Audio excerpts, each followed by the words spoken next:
Hey, what is up guys, it's Silver Sun here, and today I'm going to be giving you guys my thoughts on Megalobox.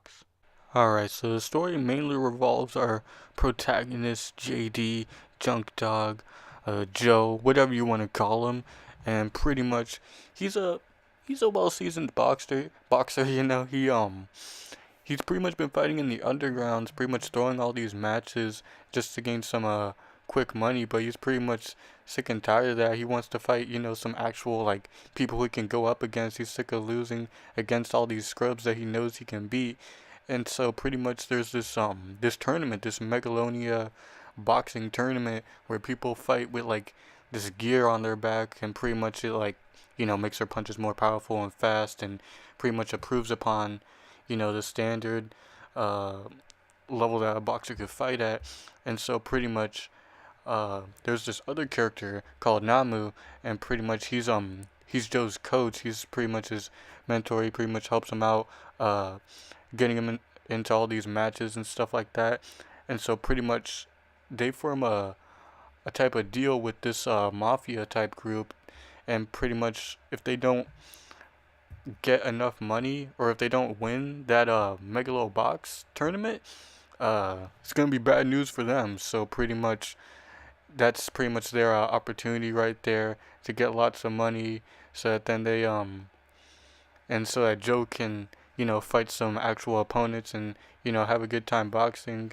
And so pretty much but before all that, before they even get to the tournament, they gotta go from the bottom to the top basically. And so pretty much they start their way up from there. Yeah, but there's pretty much a limit, a time limit basically put on our protagonists. They gotta pretty much get to the top in about 3 months, so there's a bit of tension there going on with that whole deal they made. But before I even get into like the deeper stories and stuff like that and characters and whatnot, I just gotta like talk about the tone real quick, because that's one thing that I really like getting into these new series is the first impressions that it gives you, like the feelings it gives you like within that first episode, pretty much showing you, what this show's about and how it's gonna go down and stuff. And if this show showed me anything in that first episode, is that this show is pretty well.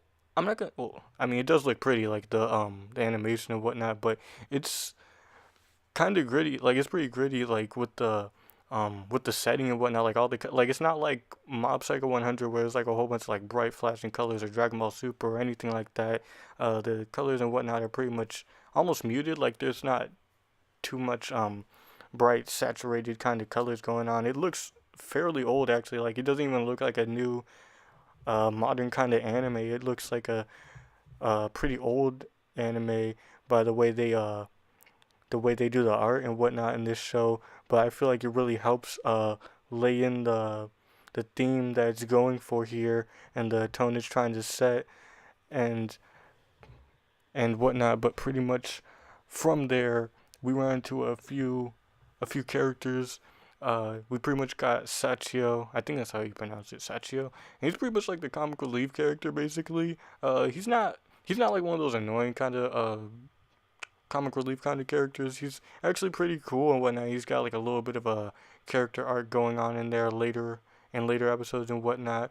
But he's a nice addition to the team, and it's pretty much just them, Joe, Namu, and Sachio, and they pretty much form this team called Team Nowhere, and that's where they pretty much get their start in fighting in Megalonia, pretty much going from the bottom to the top. And another thing that happens is actually Joe actually gets to fight the number one fighter in the tournament actually in episode 2. But I mean, it's episode 2, and you guys can only imagine what could happen, you know, with an underdog, going up against, the top like professional champion basically. And so pretty much he gets smacked obviously, but that still gives him a bit of an incentive, a little bit of hope, that if he can withstand, the best guy in that tournament, everybody else shouldn't be too too hard to beat, from that standpoint. But pretty much they get into a confrontation which was really, really not too intense, but like it did get pretty intense and whatnot. They were pretty much beefing earlier in the episode and whatnot, and then later in the episode, Joe got smacked pretty hard by Yuri. Yuri was confident as heck. Joe was confident as heck, and their first confrontation actually they were about to go in, but I forgot her name, but she's pretty much like I don't want to say like the owner, but like she's pretty much like the person that started the whole Megalonia tournament, or she's pretty much like um funding it, making it a reality and whatnot between all these fighters, getting the gear and whatnot for all of them, and pretty much constructing the whole tournament from scratch.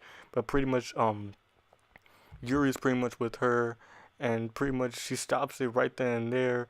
And Joe was still talking that smack to him, like he was about, like he was about to fight him. The rain stops, it gets all intense, and before they could even do anything, it just kind of stops right then and there.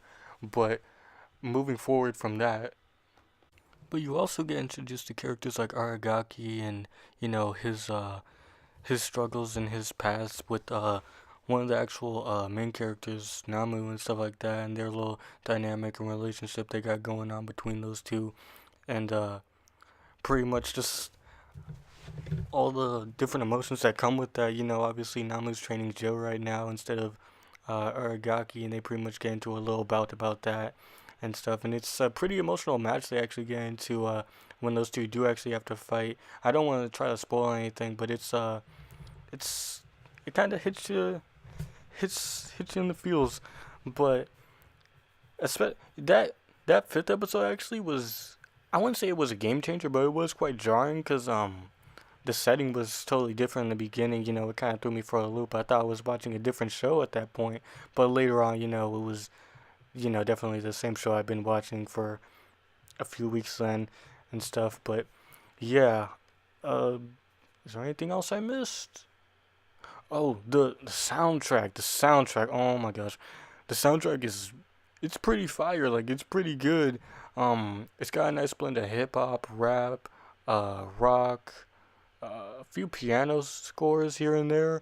But it's a pretty good overall soundtrack. Really gets you hyped up for these fights and whatnot. Real intense, nice music. There's actually a few like rap songs in there too, especially in like episode two. I remember there was like a nice little song, little rap song in between everything that was going on in that episode. It was a nice little break from the stuff that was going on in the plot and whatnot, from the episode and whatnot. Just showing a few establishing shots and whatnot of the world. We're pretty much in the universe and stuff like that, and what this show's setting is like. And it's not very pretty. Like just laying in that tone and that grit that it has uh, developed with the show. But yeah, it's a really good show.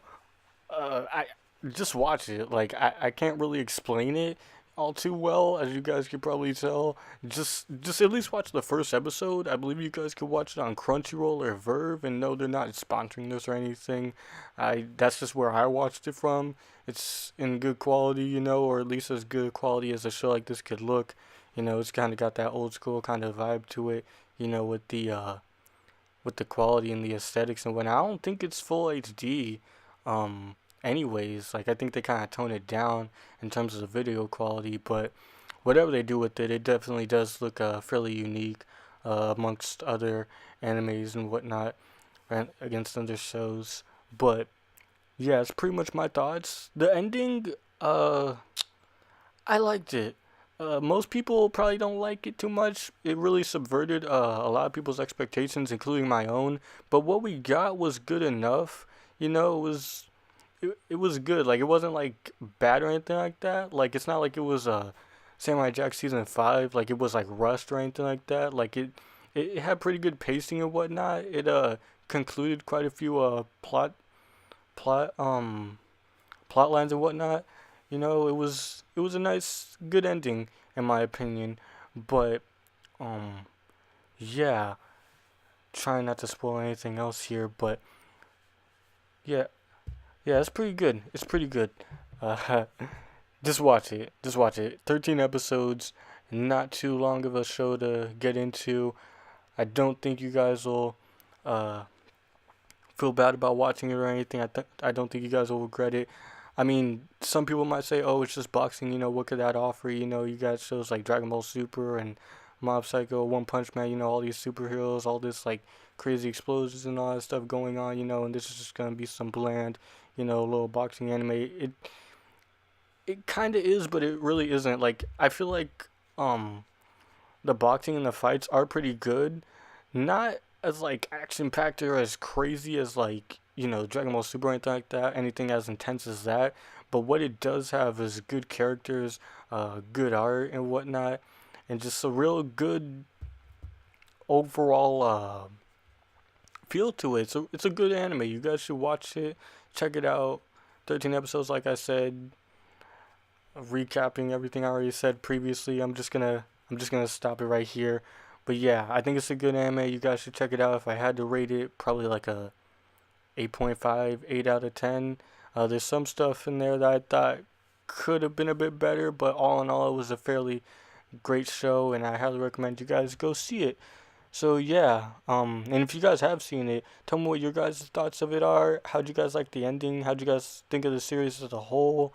And with that, Silver Sun is out.